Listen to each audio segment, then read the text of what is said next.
دیکھنا، ان کی سواریوں کو مت دیکھنا، ان کے جو باغات ہیں ان کو مت دیکھنا، تمہارے پاس جو دولت ہے وہ ان کے پاس نہیں ہے۔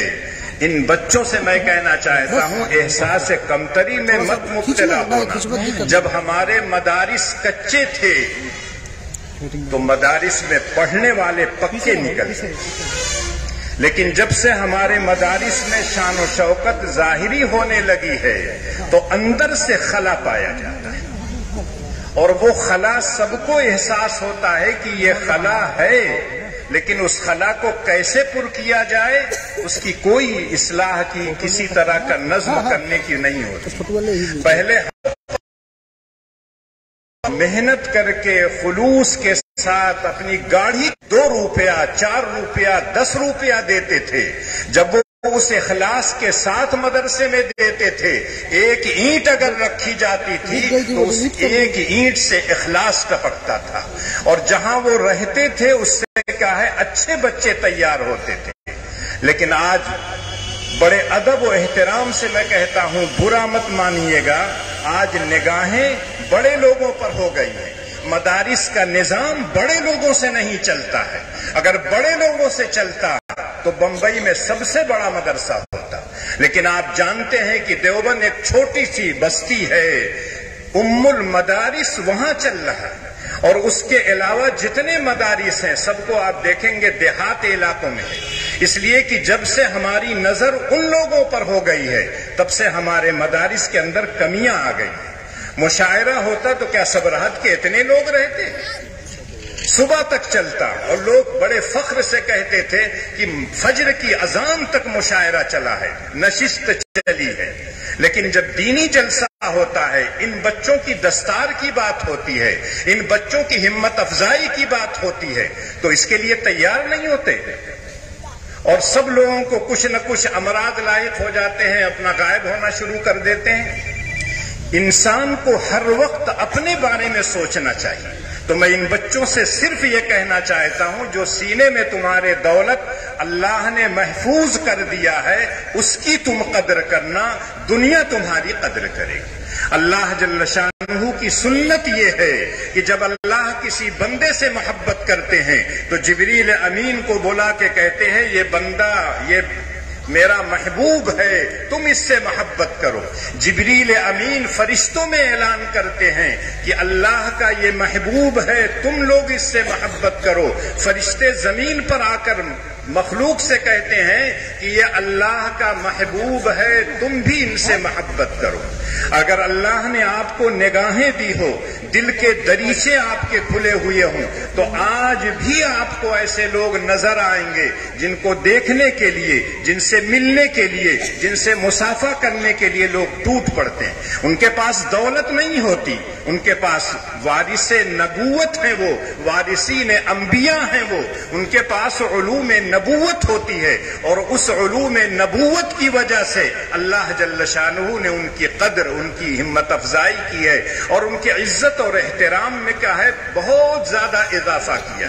قرآن تو ایک ایسی کتاب ہے جس نے اپنا رشتہ جوڑ لیا، اللہ نے اس کی زندگی میں، اس کی عزت میں، اس کی سربلندی میں نہ جانے کتنی بڑھوتری عطا کی ہے۔ معمولی لکڑی، معمولی کپڑا، معمولی تپائی، صرف قرآن رکھ کے اس پر پڑھا جاتا ہے، قرآن کو اس میں لپیٹ کر رکھا جاتا ہے، اس کو آپ سینے سے لگاتے ہیں، آپ اس کو آنکھ سے لگاتے ہیں، اس کو چومتے ہیں، اس لیے کہ وہ قرآن سے متعلق ہے۔ ان بچوں کے سینوں میں قرآن ہے۔ پہلے زمانے میں دادا اور نانا کہتے تھے بیٹا تمہارے سینے میں قرآن محفوظ ہے، تم پایتانے مت بیٹھو، آؤ سرہانے بیٹھو۔ اور باقاعدہ جب بچے کہتے کہ آپ بڑے ہیں تو کہتے عمر میں بڑا ہوں لیکن مقام اور مرتبے کے اعتبار سے تم بڑے ہو۔ آج تو افسوس سے کہنا پڑتا ہے سرہانہ اور پیتانہ ہے ہی نہیں، ایسی چارپائیاں آ گئی ہیں کہ سب برابر ہیں، چاہے ادھر بیٹھیے چاہے ادھر بیٹھیے۔ یہ زمانہ وہ ہے، لیکن وہ زمانہ وہ تھا۔ دادا اور نانا کہتے تھے پوتا ناتی مجھ کو یاد رکھنا۔ کب یاد رکھنا؟ جلسہ جب ہوگا؟ نہیں، جب لوگوں کے متعلق فیصلہ ہو جائے گا کہ تم جہنم میں جاؤ گے تو یہی بچے 10 آدمیوں کی سفارش کریں۔ القرآن حجت لک او علیک. اللہ کے رسول کہتے ہیں اقرأوا القرآن فإنه يأتي يوم القيامة شفيعا لأصحابه. دکان کھولیں گے تو قرآن پڑھوائیں گے، مکان بنوائیں گے تو ان بچوں کو بلا کے قرآن پڑھائیں گے. کیا خود آپ قرآن پڑھیں گے تو برکت نہیں ملے گی؟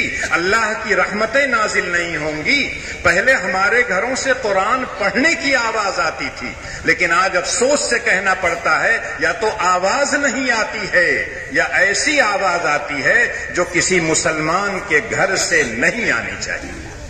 گانے کی آواز، فحش قسم کے تمام گندے قسم کی آوازیں آتی ہیں. اس لیے میں ان بچوں سے کہتا ہوں کہ دیکھو، کسی کی جیب پر نگاہ مت رکھنا، کسی کی کوٹھی پر نگاہ مت رکھنا، کسی کی سواری چمچماتی ہوئی رہے اس پہ مت دیکھنا. تم کو جو دولت ملی ہے اس دولت کی اگر تم قدر کرو گے، اللہ تم کو نہ جانے کتنی نعمتوں سے نوازیں گے. آج کل جو لوگ اپنے آپ کو روشن دماغ کہتے ہیں، تھوڑا سا دوسرے اداروں میں پڑھ لیتے ہیں جس کو آپ عصری ادارے کہتے ہیں، وہاں پڑھنے کے بعد ان کے ذہن میں رہتا ہے کہ ان بچوں کو کون کھلائے گا، یہ تو حافظ بن گئے ہیں، ان کو کون کھلائے گا. ابھی آپ سن چکے ہیں ان اللہ هو الرزاق ذو القوۃ المتین. اللہ نے ایک رزق موعود کہا ہے، اللہ نے سب کے لیے روزی دینے کا وعدہ کر رکھا ہے. وما من دابۃ فی الارض الا علی اللہ رزقها. سارے چوپایوں کو اللہ کھلاتا ہے، حشرات الارض کو اللہ روزی دیتا ہے، بندر اور کیا ہے بلی اور کتے کو اللہ کھلاتا ہے. نہ جانے جنگلوں میں کتنے جانور ہوتے ہیں، سب کو اللہ کھلاتے پلاتے ہیں. نہ جانے کتنے پرندے ہیں، سب کو اللہ روزی دیتے ہیں. اور ایک رزق ہے جس کا اللہ تعالیٰ نے تقسیم کر رکھا ہے، رزق مقسوم. نحن قسمنا بینہم معیشتہم فی الحیاۃ الدنیا ورفعنا بعضہم فوق بعض درجات. ہم نے روزی تقسیم کر دیا ہے، کسی کو زیادہ کسی کو کم. اور اللہ کہتے ہیں اس کی وجہ کیا ہے؟ لیتخذ بعضهم بعضا سخریا، تاکہ اس پوری کائنات کا نظام چلتا رہے. سارے لوگ بھٹا کھول کے بیٹھ جائیں گے تو بھٹے میں کام کرنے والا کون ہوگا؟ سارے لوگوں کے پاس فیکٹریاں ہو جائیں گی تو اس فیکٹری میں مزدور کہاں سے آئیں گے؟ اللہ کا نظام یہ ہے، کسی کو روزی زیادہ کسی کو روزی کم.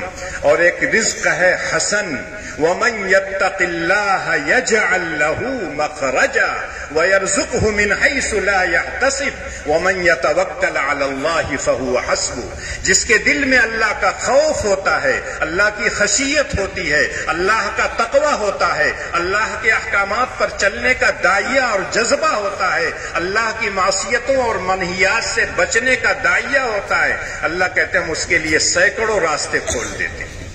اس علاقے میں بہت سے لوگ، ہم لوگ چھوٹے تھے تب سنتے تھے، لوگ برما کمانے جاتے تھے، سنگاپور جاتے تھے، ملیشیا جاتے تھے، اس کے بعد پھر کیا ہے خلیج میں جانے لگے اور نہ جانے کہاں کہاں جا رہے ہیں. لیکن جب وہاں کے حالات بگڑتے ہیں تو ان کے ذہن میں آتا اب کہاں سے کھائیں گے؟ ارے جس اللہ نے آپ کو یہاں کھلایا پلایا تھا وہی اللہ بعد میں بھی کھلائیں گے. وَيَرْزُقْهُ مِنْ حَيْثُ لَا يَحْتَسِبُ. اتنا اللہ دیں گے تو تم گمان بھی نہیں کر سکتے ہو، ایسی ایسی جگہوں سے آئیں گے. اس لیے میں اپنی ان بچوں سے کہنا چاہتا ہوں کہ روزی کا ٹینشن مت لینا، روزی کا ذمہ اللہ نے لے رکھا ہے. حرکت تمہارا کام ہے، حرکت کرو گے اللہ کی طرف سے برکت آئے گی. اور جو لوگ یہ سمجھتے ہیں کہ مدارس میں جو لوگ رہتے ہیں وہ بھوکے رہتے ہیں، اس لیے مدارس میں آتے ہیں تاکہ 2 وقت کھانا مل جائے. لیکن آپ کسی بھی مدرسے میں جا کے رہیے جب 4-5 سال، تب پتہ چلتا ہے. صرف مدرسوں میں نہیں، یونیورسٹیوں میں بھی چلے جائیے. جو لوگ ہاسٹل میں رہتے ہیں کس طرح کا کھانا وہ کھاتے ہیں، کیسی پابندیاں جھیلتے ہیں، ان سے پوچھ کے آئیے. چاہے علی گڑھ ہو، چاہے جامعہ ہمدرد ہو، چاہے جامعہ ملیہ ہو، سب جگہ گھر جیسا کھانا نہیں ملتا ہے، گھر جیسی سہولتیں نہیں ملتی ہیں. علم حاصل کرنے کے لیے بڑی قربانیاں دینی پڑتی ہیں. جب پورا کا پورا اپنے کو قربان کر دو تب تھوڑا سا علم تم کو ملتا ہے. اتنی بڑی دولت ان بچوں کو ملی ہے. جس پر یہ قرآن نازل ہوا ہے وہ کہتا ہے خیرکم من تعلم القرآن وعلمہ. تم میں بہتر وہ ہے جو قرآن پڑھے، قرآن پڑھائے، قرآن سیکھے، قرآن سکھائے، قرآن سمجھے، قرآن سمجھائے۔ جو لوگ قرآن کی نشر و اشاعت میں کسی طرح کی بھی مدد کرتے ہیں، تعاون کرتے ہیں، سب خیرکم من تعلم القرآن وعلمہ میں داخل ہے۔ چاہے مدارس میں تفسیر پڑھائیں، ترجمہ قرآن پڑھائیں، چاہے مسجدوں میں درس قرآن دے، خیرکم من تعلم القرآن وعلمہ۔ لیکن میں آپ سے پوچھنا چاہتا ہوں، اپنے اس ہاتھ کو اپنے دل پر رکھ کر اپنے دل سے پوچھئے کہ اللہ کے رسول کا یہ ارشاد خیرکم من تعلم القرآن وعلمہ، کیا ہم اس کی پابندی کرتے ہیں؟ ہم بھی اس بچوں کو سب سے بہتر سمجھتے ہیں جن کے سینے میں قرآن محفوظ ہے؟ جواب آپ کا نہیں ہوگا۔ سخت بات ہے، لیکن میں اسی راستے کا ہوں، اسی میدان کا ہوں، مجھ کو معلوم ہے۔ اس لیے کہ لوگ یہی کہتے ہیں کہ یہ کہاں سے کھائیں گے، کہاں سے پیئیں گے، لیکن میں آج اس اسٹیج سے کہہ رہا ہوں کہ آج جو بھی کام ہو رہا ہے انہی مدارس کے جو فارغ ٹوٹے ہوئی ٹاٹ پر، ٹوٹی ہوئی چٹائیوں پر بیٹھ کر، جن کو بوریا نشین علماء کہتے تھے، علماء ربانین کہتے تھے، علماء حق کہتے تھے، انہی کے خلوص کا اثر ہے جو آج کچھ دکھائی دیتا ہے۔ مسجدیں آباد ہیں، مدرسے آباد ہیں، لیکن ہمیشہ آپ کی نگاہ اللہ پر ہونی چاہیے، اور جب اللہ پر رہے گی تو آپ یقین کیجئے مدارس چلتے رہیں گے۔ جو ضرورت ہے علاقے کی، اس ضرورت کو اگر آپ پورا کریں گے، مدرسے کے اطراف میں جو لوگ بھی رہتے ہیں اس ضرورت کو پورا کریں۔ لیکن جب آپ ضرورت سے زیادہ بڑھائیں گے تو یقیناً آپ کو دوڑنا پڑے گا، اور آج جب حالات بگڑ رہے ہیں تو سارے لوگوں کو پریشانی ہے، اور بہت سے لوگ کہتے ہیں ان مدارس سے کیا فائدہ ہے؟ یہی فائدہ ہے کہ آج آپ کو یہ بچے دکھائی دے رہے ہیں حافظ قرآن، آپ کو وہ علماء دکھائی دیتے ہیں۔ میں اسی گاؤں کا رہنے والا ہوں، بچپن میں دیکھتا تھا ایک آدھ مسجد میں گاؤں کے بچے تراویح کی نماز پڑھاتے تھے، بقیہ مسجدوں میں باہر سے آتے تھے۔ میرے محلے کی جو مسجد ہے والد صاحب سناتے تھے، پیچھے جو پورب والی مسجد ہے حافظ ذوالفقار صاحب سناتے تھے، بقیہ اور مسجدوں میں باہر سے آتے تھے، کبھی مانی سے آتے تھے، کبھی کہیں اور سے آتے تھے۔ لیکن اللہ کا لاکھ لاکھ شکر اور احسان ہے کہ آج ساری مسجدوں میں ایک ایک نہیں کئی کئی حافظ ہیں، اور باقاعدہ بعض حفاظ کو موقع نہیں ملتا ہے سنانے کا۔ یہ فاروقیہ کا بھی ہے، دوسرے جو مدارس ہیں جہاں بچے حفظ کرتے ہیں، یہ اس کی دین ہے، اس کا عطیہ ہے۔ جو لوگ نرسریوں پر زور دیتے ہیں اور طرح طرح کی وہ کرتے ہیں، میں برا نہیں کہتا، جس طرح سے بھی وہ اپنے نونہالوں کو آپ سکھائیے علم نافع، اور علم غیر نافع مت سکھائیے۔ علم نافع کی اللہ کے رسول نے دعا کی ہے، علم غیر نافع سے اللہ کے رسول نے پناہ مانگی ہے۔ یہ ہمارے پاس معیار ہے، اس معیار کے مطابق آپ اپنے بچوں کو پڑھائیے، سکھائیے، کوئی نہیں منع کرتا ہے۔ لیکن جو لوگ یہ سمجھتے ہیں کہ عیسائی اسکولوں میں بھیج کر ہم اپنے بچے کو یہ بنا دیں گے، وہ بنا دیں گے، لیکن افسوس سے کہنا پڑتا ہے ڈاکٹر وہ بن جاتے ہیں، انجینئر وہ بن جاتے ہیں، نہ جانے کیا کیا بن جاتے ہیں، لیکن اچھا مسلمان نہیں ہوتے۔ ابھی آپ نے سن لیا ہے کہ آج مسلمانوں پر یہ جو حالت آئی ہے وہ اس وجہ سے کہ شیطانی تمام ہتھ کنڈے شیطان استعمال کرتا ہے اور ہم کو سیدھے راستے سے ہٹا دیا ہے۔ یہی مدارس تھے جو ان بچوں کو، آپ لوگوں کو صحیح راستے پر لگایا ہے۔ جو لوگ یہاں بیٹھے ہیں فاروقیہ کی پرائمری کے پڑھے ہوئے ہوں گے، اس زمانے میں جو صورتیں ان کو یاد کرائی گئی ہوں گی، اگر پھر لائن بدل دیے ہوں گے، کالج میں گئے ہوں گے، یونیورسٹیوں میں گئے ہوں گے، صرف وہی صورتیں یاد ہوں گی جو فاروقیہ میں یاد کرائی گئی۔ اور یہ بات مجھ سے بہت سے ان لوگوں نے کہا جو میرے ساتھ اور مجھ سے پہلے پڑھے تھے کہ ابو ذر بھائی صرف وہ صورتیں یاد ہیں جو فاروقیہ کے زمانے میں نماز میں ہم کو پڑھائی جاتی تھی، چاہے سری نماز ہو چاہے جہری نماز ہو، جو مشق کرائی گئی ہے وہی۔ اس کے علاوہ ہم نے ایک صورت بھی نہیں یاد کیا۔ پہلے ہمارے گھروں میں بچوں میں بچیوں میں مقابلہ ہوتا تھا، آج ہم نے 10 پارہ پڑھا ہے، دوسرا کہتا 6، آج تو میرا 8 ہے، کل میں 12 پڑھوں گا۔ آج مسابقہ کس بات کا ہوتا ہے؟ فلانے کے لڑکوا کے پاس اتنی موٹر سائیکل ہے، میرے پاس بھی ہونی چاہیے، فلاں کے پاس اس ماڈل کی گاڑی ہے، میرے پاس بھی ہونا چاہیے۔ بچوں کا ذہن دینی بنائیے، اور بغیر دین کے آپ کبھی کامیاب نہیں ہو سکتے۔ افغیر دین اللہ یبغون وَلَهُ أَسْلَمَ مَنْ فِي السَّمَاوَاتِ وَالْأَرْضِ طَوْعًا وَكَرْهًا وَإِلَيْهِ يُرْجَعُونَ۔ اللہ کہتے میری ایک سنت ہے، اس پوری کائنات کو میں نے بنایا ہے، میں نے سنوارا ہے، میں نے سجایا ہے، میں اس کا مدبر ہوں، میں اس کے نظام کو چلانے والا ہوں۔ کائنات کا ایک ذرہ بھی اگر میری خلاف ورزی کرے، میری اطاعت نہ کرے، کائنات کا نظام درہم برہم ہو جائے گا۔ والشمس تجری لمستقر لها ذلك تقدیر العزیز العلیم والقمر قدرناه منازل حتى عاد كالأرجون القديم لا الشمس ينبغي لها أن تدرك القمر ولا الليل سابق النهار كل في فلك يسبحون۔ اللہ کہتے دیکھ لو اس پوری کائنات کو، آسمان کو دیکھو، ستارے ہیں، چاند ہے، سورج ہے، یہ میرے نظام کے ماتحت چلتے ہیں، ایک سیکنڈ کا فرق نہیں ہو سکتا۔ ان فی اختلاف اللیل والنہار لآیات لأولی الالباب، رات اور دن کی جو گردشیں ہیں اس میں عقل مندوں کے لیے نشانیاں ہیں۔ سوچو سمجھو، اگر یہ کائنات کی ایک چیز اللہ کی نافرمانی کر دے تو کائنات کا نظام درہم برہم ہوگا۔ اگر آپ اللہ کی نافرمانی کریں تو کیا کائنات کا نظام سدھرا ہوا رہے گا؟ آپ تو خلیفۃ اللہ ہیں، مسجود ملائکہ ہیں، آپ کو اللہ نے اشرف المخلوقات بنایا ہے، کتنی آپ اطاعت اللہ کی کرتے ہیں۔ تنہائیوں میں بیٹھ کر اپنا مراقبہ کر لیجئے، محاسبہ کر لیجئے، تب پتہ چلتا ہے قدم قدم پر ہم اللہ کی نافرمانیاں کرتے ہیں۔ لیکن یہ تو نبی اکرم صلی اللہ علیہ وسلم کا احسان ہے، رحمت للعالمین کی برکت ہے کہ اللہ نے کہا اس امت پر میں عذاب عام نہیں لاؤں گا۔ کسی علاقے میں ہو سکتا ہے زمین دھس جائے، کسی علاقے میں سیلاب آ جائے، کسی علاقے میں کوئی اور بیماری پھیل جائے، کچھ لوگ ہلاک اور برباد ہو جائیں، لیکن پوری امت کبھی نہیں ہلاک۔ ما كان الله ليعذبهم وانت فيهم وما كان الله معذبهم وهم يستغفرون۔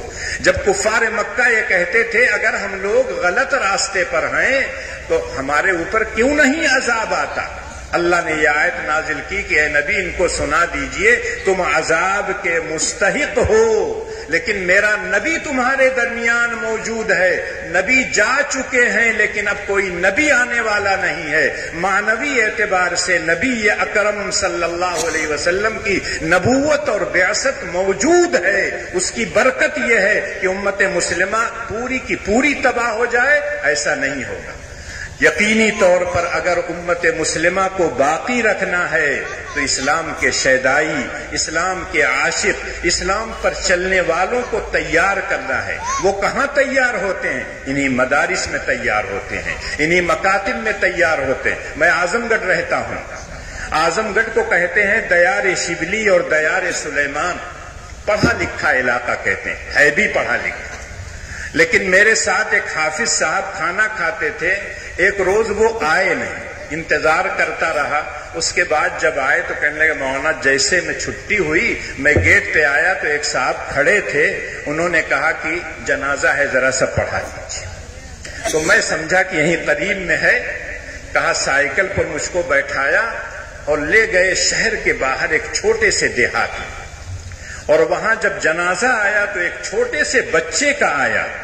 میں نے کہا کہ آپ نہیں پڑھا سکتے تھے، تو کہا اگر کوئی پڑھانے والا ہوتا تو اتنی دور سے آپ کو نہ لے آتا۔